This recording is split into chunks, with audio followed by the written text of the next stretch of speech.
You know, there's a difference between being hawkish and being stupid. So Mehdi Hasan just exposed how Trump's illegal Iran war and ICE voter intimidation tactics are unraveling democracy. This interview with Senator Peter Welch reveals the shocking split in Democratic leadership and how Trump invited Netanyahu into our war room. Let's break this down. We should not have started that war. Well said. And the reality is that we see that the president started this war. Trump bypassed Congress entirely when he launched airstrikes in February 2026. The Constitution explicitly gives war powers to Congress, not the president. This unilateral action violated the separation of powers and set up the economic disaster we're living through now. Didn't explain his reasons or his objectives, and used the overwhelming military power of the Air Force to bomb. And it did a lot of damage.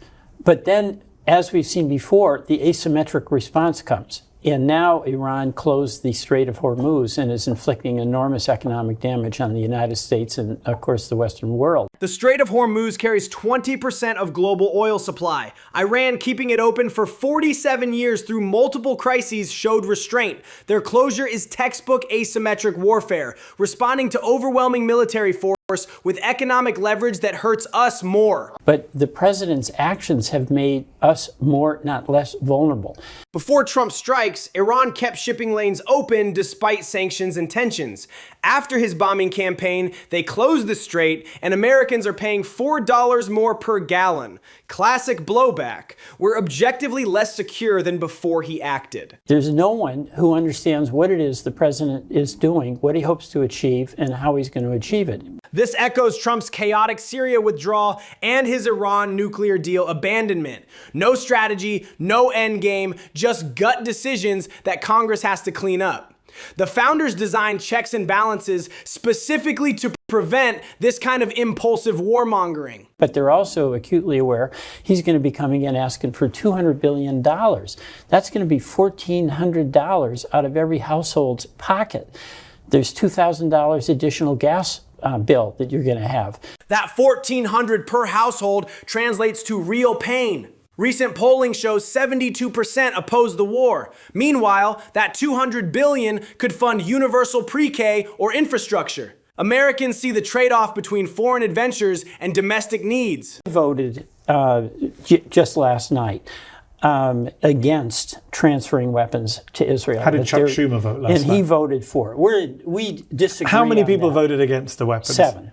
And the Democratic Party. 40 Democrats voted against Israel weapons transfers versus just 7 supporting Schumer. That's an 85% rejection rate of his position. Democratic voters oppose Israel aid by similar margins.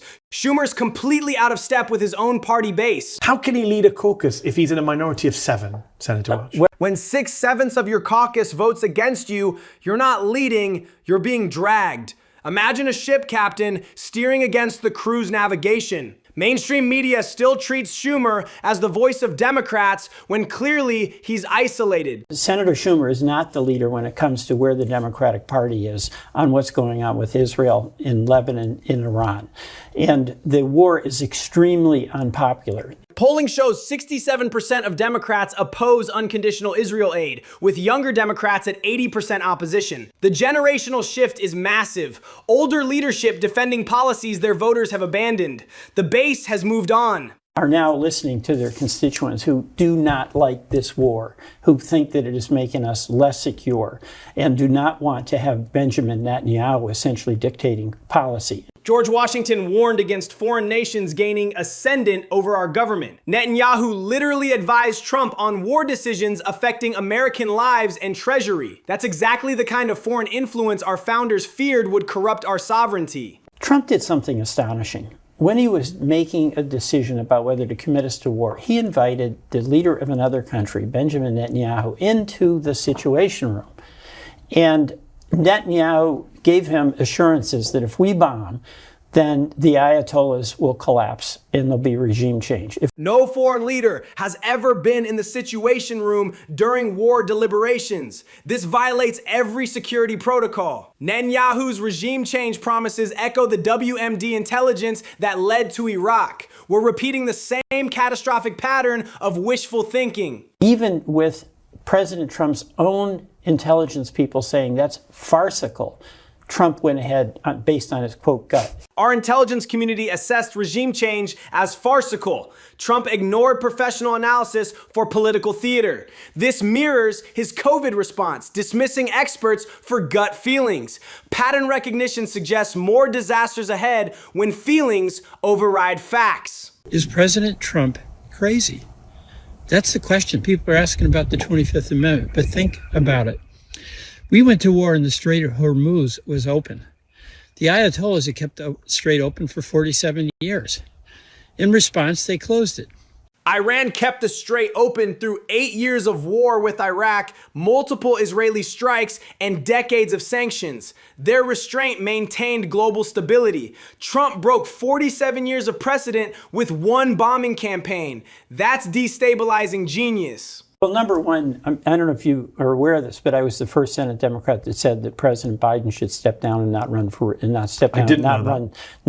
re-election. He called for Biden to step aside over mental fitness concerns, showing consistency across party lines. Most Democrats stayed silent about Biden's decline for political convenience. That courage to speak truth, regardless of party loyalty, is exactly what leadership requires. While we've been speaking, my producer's letting me know in my ear that Donald Trump has announced a 10-day ceasefire in Lebanon, starting today. Real diplomacy happens through careful channels with advanced coordination. Announcing ceasefires during live interviews shows either desperation or chaos. This random policy making by tweet and TV appearance makes America look unstable to allies and adversaries alike. One of the conditions that we've been negotiating about ICE is that they not go to places like churches and polling places.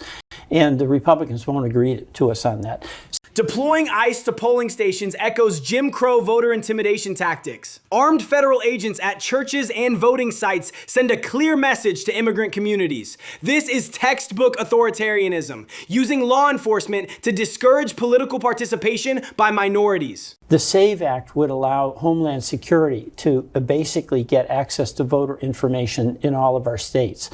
And then they'd be in a position to, quote, purge or cleanse, as they would put it, voter rolls. The language of purging and cleansing voter rolls carries disturbing historical echoes. Federal control over state election systems violates federalism principles that conservatives claim to support.